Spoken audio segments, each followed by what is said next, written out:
Let's start telling the story of North Dakota. It's not just oil and gas. It's way more than that. It's bioscience, it's AI, it's defense, it's drone technology. Well, the new oil is data. You can own it too. You can own the old data and the new data because you need them both to be successful in this space. I mean, the biggest opportunity that's emerged, it's really only 2 years old, is the AI race. There's going to be a massive race for data centers worldwide, but specifically domestically. There's a demand for 45 gigawatts of data centers. There's 5 under construction in North America. So 45 demand, 5 under construction. You're hearing all kinds of stuff about Chinese doing it cheaper and all. That's all BS. The truth is, AI data centers are expensive, getting more expensive, but if you don't have one, you can't really build an AI platform. An uncomfortable premise that the country with the best AI wins militarily. It's true. Wars in the future will be built on predictive analysis. A lot less meat grinder wars like Ukraine, a lot more technology. The dollars that the state invests in this are going to come back in droves, aren't they? Yeah, of course. I mean, it's investing in the state itself. I mean, the whole, nothing happens without the power. You know, we shouldn't even talk about oil and gas anymore. We should just talk about power. And one of my mandates is to find locations on Earth where we can build data centers. And this is one of them. And I know exactly the 2 sites in this state that are viable. One in Bismarck and one in Fargo. The only ones that now pass the test for what's called 5-9. And what 5-9 means is that the center can only be down 26 seconds a month. The only states that can pull this off have the stranded nat gas, and you're one of them. Everybody's talking about data centers, but there's no way they can build a gig on the grid because nobody's going to let you raise the rates in that county, and every mayor is going to stop you from doing it. There's no way that's happening. And the developers have said, okay, how are we going to get the power? So now the new strategy for North America, and this is all in the last 2 years, is can you find stranded nat gas? It's a very big space, very big business, and you guys have the gas. You got the permitting, you got the water, you got the people, and now you have to attract the hyperscalers that believe you can deliver. And the one thing they wait to see is the schedule on when you're going to bring in the turbines. Because you can have the land, you can have the water, you can have the fiber, but until they see the delivery schedule of the turbines, you ain't getting nothing.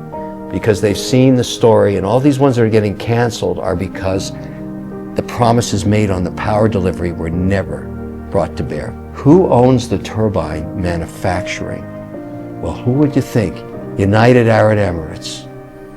They're the biggest. They thought of this 20, 30 years ago. If you want to, right now you wait 6 years for turbines. Unless they get a piece of your deal, then they magically appear in 14 months. Yeah, I can solve that utility problem. We're not going to do it on the grid. We need the power. Need the turbines. If you bring the gas to town, I'll bring the turbines. Nobody's going to be rate paid increased at all because it's going to be behind the grid. It's not going to be part of the grid. You can't get a gig of power off the grid right now. It has to be at a price that makes economic sense for the hyperscalers because your tenant is going to be another Microsoft deal or an Amazon or or Google or OpenAI or one of those guys. Your sovereign wealth will fund. It's probably about 18 billion just for the turbines to build a gig of power. But they're willing to do it if you have the nat gas, and you have the nat gas. So the investment should be, the state brings the pipeline to Fargo where you have the people and the engineers. And I'm not saying other places aren't good, but you've got a nexus of people and infrastructure there. Engineers in AI, they got kids, they need a pizza store, they need a dry cleaner, they need a school, they need a hospital. That's why building these things out in the middle of the desert doesn't work. Whoever has a roofing company, you want to be near the data center of all the guys buying houses that are going to need their roofs repaired. That's my whole point. I think it's great. It should just be a massive sector, and it should be able to attract tons of capital, because if anywhere you can prove out productivity, it's here. I mean, my whole thing about North Dakota was, it looks like an easier place to do business, period. So, and it was, and I was right about that, and I think others are trying to figure that out. When you see opportunities like that, that will bring 400 jobs, And the impact calculated by PwC is 5 to 1. So you build a data center like that, 400 people get employed, and maybe it knocks down to 200 once it's stabilized, and then for every one of those people, 5 more jobs. So you want that data center in your community. So you got to provide competitive policy to get it. And zero state tax, that's the noise I was making here in Bismarck yesterday, would be a big boon for bringing people here. But a hyperscaler 1 gigawatt data center in Fargo, just got to find 2,000 acres of land, would be absolutely huge. You talked yesterday about this is transformed even in the last 24 months. There's a whole new opportunity that didn't exist very short time ago, am I right? Yeah, I'm flying right now to Washington, D.C., where the world's largest data center conference is taking place. I'm doing the keynote tomorrow that closes the conference down. This used to be Sleepy Hollow, this conference. They had 200 people. They got 3,000 people from around the world attending this because this is the biggest real estate opportunity in the world right now. Every debt company that issues debt wants to be in data centers. Why? Because that's the future. The amount insatiable demand. So the opportunity to put these here is about stable policy, stable energy, access to fiber, and security. That's it. I see this as a massive opportunity here, but it's a huge amount of dollars. What do you need to make a data center? Let me give you the economics of it. To build an AI data center anywhere in America, it costs $1.2 billion for just the building because it needs redundancy.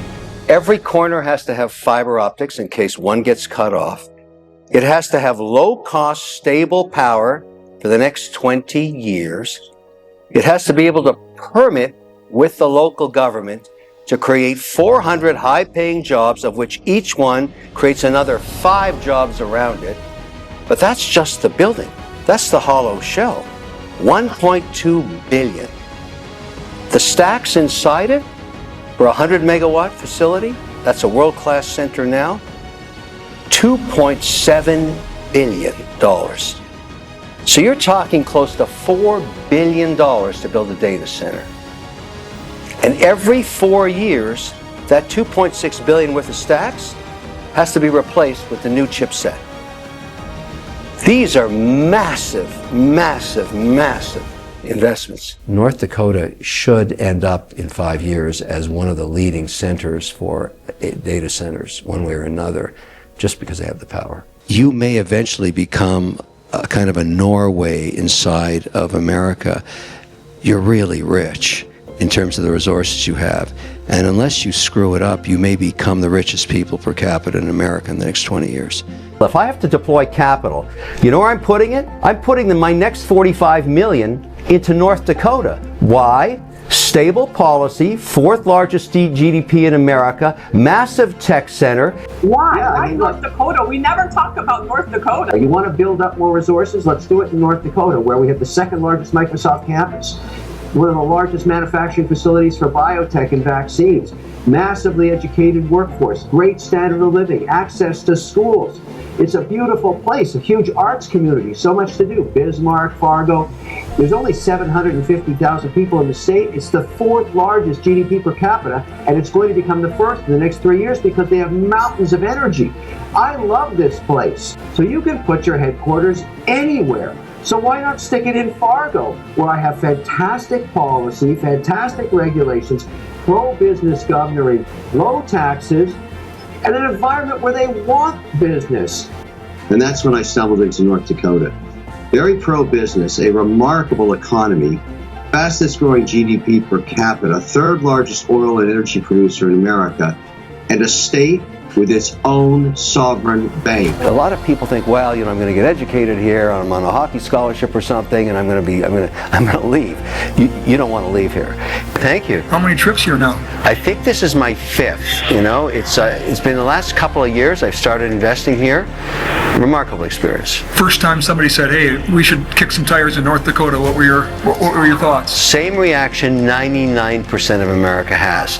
Just oil and gas, that's all they got. The hive, which now now we've invested in. Makes total sense to me. Great people, work ethic's amazing. So really my job is threefold. Do the deals, find them, find good investments. Number two, bring in outside capital and tell the story of my companies and the state. Why wouldn't I? But you got something else. You got fantastic people here. The work ethic here is insane. I do meetings here at 7 in the morning when I get here, and I'm still working at 9 at night.